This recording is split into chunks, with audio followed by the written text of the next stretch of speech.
Je pense, camarade Maduro, que c'est nécessaire. Tu connais la narration qui a été construite contre le Venezuela, celle de l'antidémocratie, de l'autoritarisme, tu vois? Alors, je pense qu'il revient au Venezuela de montrer sa propre narration. Pour que cela amène vraiment les gens à changer d'avis. La relation entre Nicolás Maduro et Luis Inácio Lula da Silva n'est un secret pour personne. Tu es bien conscient que les préjugés contre le Venezuela sont très forts. Tu te rends compte du nombre de critiques que nous avons subies ici pendant la campagne pour être amis avec le Venezuela? Cela dépasse la simple diplomatie de voisinage.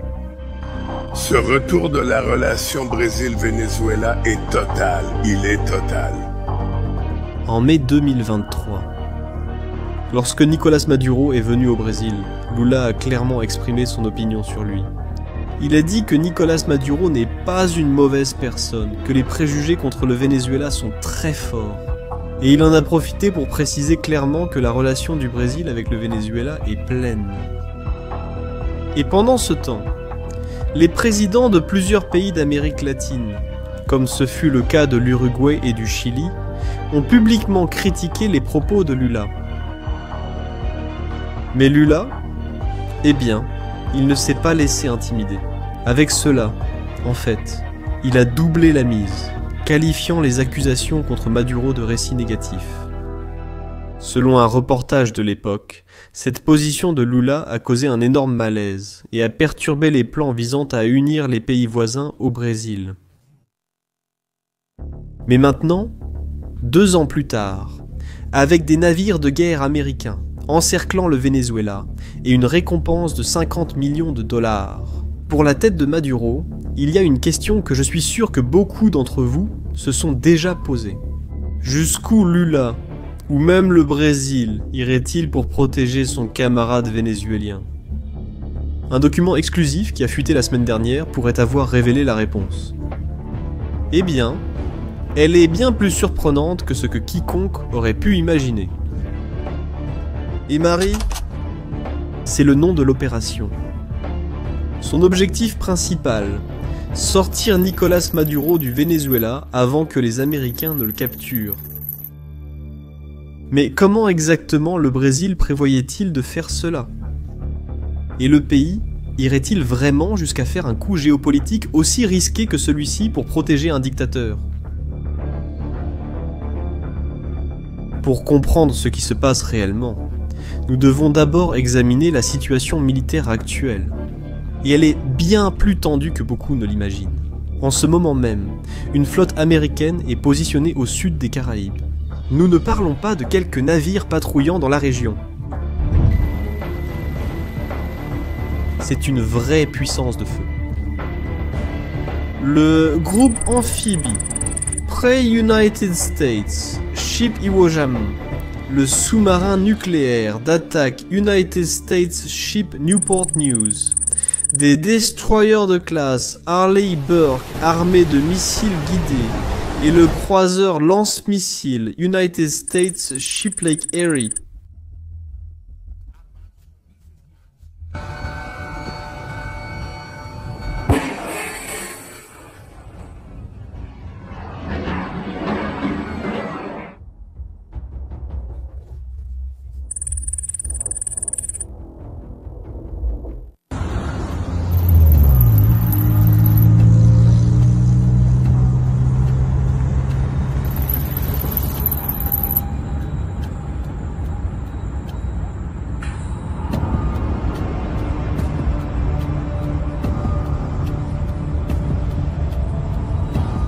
Des documents révèlent que cette flotte transporte des milliers de fusiliers marins américains prêts à l'action. La justification officielle américaine est que tout cet appareil militaire sert à lutter contre le trafic de drogue. Mais la composition de cette force raconte une histoire différente. De nombreux analystes affirment qu'il ne s'agit pas d'une flotte de lutte contre la drogue. Elle sert à faire pression et à intimider le régime de Maduro par une démonstration de force militaire. Et tu veux savoir comment Maduro a répondu à cette pression? d'une manière que personne n'attendait. Le 25 août 2025, Diosdado Cabello, ministre de l'Intérieur vénézuélien et bras droit de Maduro, a annoncé l'envoi de 15 000 soldats à la frontière avec la Colombie. Et avec eux, quelques véhicules de leurs blindés, des aéronefs et des drones. Tout est déplacé vers les états de Táchira et Zulia. Il est même allé jusqu'à envoyer quelques bateaux de pêcheurs liés à la milice bolivarienne pour une marche navale. Nous ne laisserons pas fermer la belle porte qui a toujours été ouverte. Mon commandant général, aujourd'hui nous répondons à l'appel de notre commandant en chef.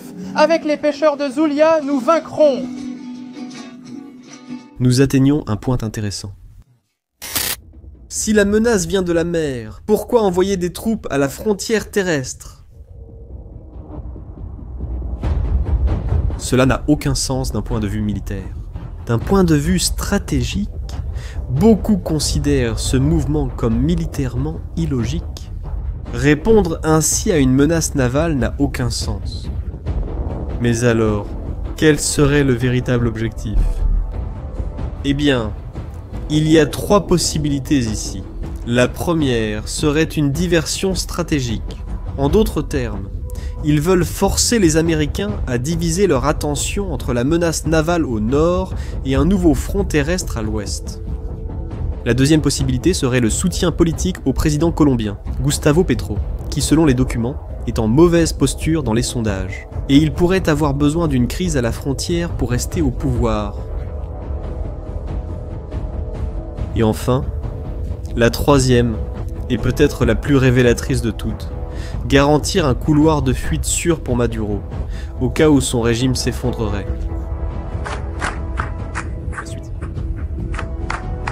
Je sais ce que c'est que de m'emparer des cieux, de m'emparer des cieux.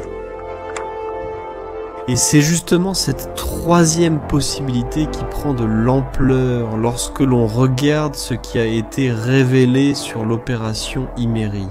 Selon des informations publiées en exclusivité sur le site d'Efezanet, il y a eu une réunion secrète entre le chancelier brésilien Mauro Vieira et son homologue vénézuélien Ivan Gil à Bogota, en Colombie, entre le 21 et le 22 août. Officiellement, ils discutèrent de la coopération amazonienne, mais selon le reportage, le sujet était en réalité tout autre. Ils parlèrent de l'opération Imeri, nommée d'après la chaîne de montagnes qui sépare le Brésil et le Venezuela.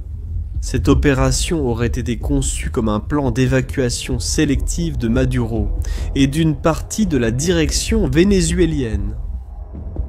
Le plan comportait 2 volets.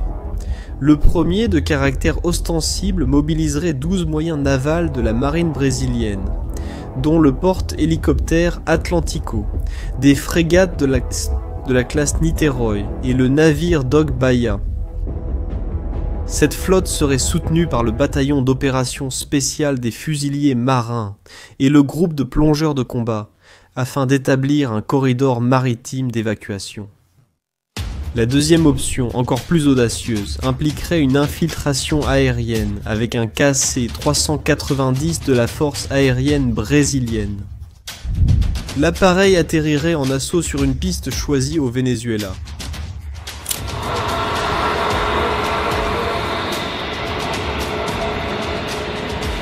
Une manœuvre que les militaires appellent Touch and Go. Et là, Maduro et ses collaborateurs les plus proches embarqueraient, puis ils voleraient directement vers une base au Brésil. Les documents techniques détaillent que le vol serait de Boa Vista à Caracas et retour, ce qui fait environ 3000 km. Ils profiteraient de la vitesse du KC, 390, qui est similaire à celle d'un avion de ligne commerciale. Cela servirait d'effet de surprise stratégique. Mais c'est ici que l'histoire devient encore plus intéressante. Lorsque le reportage a été publié, la réaction sur internet a été rapide. Des portails d'actualité et des publications sur les réseaux sociaux du monde entier ont relayé l'information. L'Itamaraty, le ministère des Affaires étrangères du Brésil, a nié les allégations selon lesquelles le ministre Mauro Vieira aurait discuté du sujet.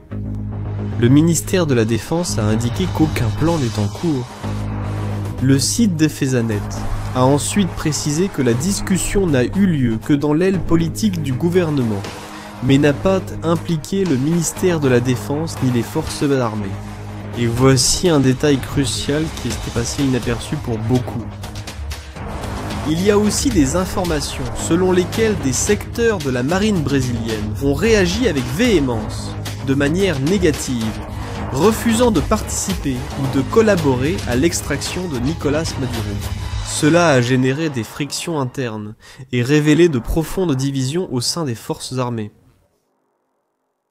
En somme, même si quelqu'un au gouvernement y a songé, les militaires brésiliens ont refusé. Mais pourquoi est-ce si important ? Je pense, camarade Maduro, qu'il faut que tu connaisses la narration. Parce que cela révèle quelque chose de fondamental sur l'alignement géopolitique qui est en train de se former dans le monde. Actuellement, il y a deux blocs principaux en formation. D'un côté, ce qu'on appelle le monde occidental, les États-Unis, l'Europe, Israël, les nations démocratiques. De l'autre côté, ce que certains analystes qualifient d'axe de la résistance. Venezuela, Russie, Iran, Corée du Nord. Et où se situe le Brésil dans cette équation ? Pour te répondre, regardons d'abord le Venezuela. Il est assez évident que Maduro ne se bat pas seul. La Russie a déjà inauguré une usine pour produire des fusils et Kalachnikov sur le sol vénézuélien. En 2025, l'Iran fournit la technologie des drones. Des documents mentionnent des modèles comme le Mohajer 6 que les Vénézuéliens appellent Ansu 6 Cents et le Shahed 131, connu localement sous le nom de Zamora Van. Seul le nom change. Et dans ce cas, la stratégie de la Russie semble assez évidente. Ils ne veulent pas gagner une guerre conventionnelle contre les États-Unis. Ce serait logistiquement impossible. L'objectif serait de rendre toute intervention américaine trop coûteuse. Créer ce que les stratèges appellent une défense hérisson. Dans ce cas, le Venezuela deviendrait trop épineux, disons-le ainsi, pour que les Américains puissent s'en occuper tout en faisant face au risque d'une escalade encore plus grande. Pendant ce temps, le gouvernement vénézuélien a réagi au pari fait par les États-Unis. Washington a menacé d'envoyer des navires militaires près du Venezuela la semaine dernière. Le régime de Maduro montre des signes évidents de désespoir. Il a mobilisé 4,5 millions de personnes pour la milice bolivarienne. Mais il a lui-même admis qu'il avait dû prolonger la période d'inscription parce que beaucoup de gens n'ont pas pu s'inscrire. Écoute, je vais te traduire ça, au cas où ce ne serait pas clair. Personne n'a voulu participer. Les scènes de propagande montrent des tribus indigènes s'enrôlant avec des arcs et des flèches. Pour garantir la paix et la souveraineté de notre peuple. Aujourd'hui, avec le même esprit que nos ancêtres. Des images qui sont même devenues du matériel pour des mèmes sur les réseaux sociaux. Mais, selon l'analyse des documents, ce n'est pas seulement de la propagande.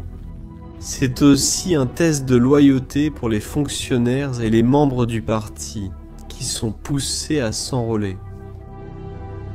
Le véritable centre de gravité du pouvoir de Maduro, ce sont ses forces armées nationales bolivariennes. Des documents identifient Vladimir Padrino López, le ministre vénézuélien de la Défense, comme une figure clé.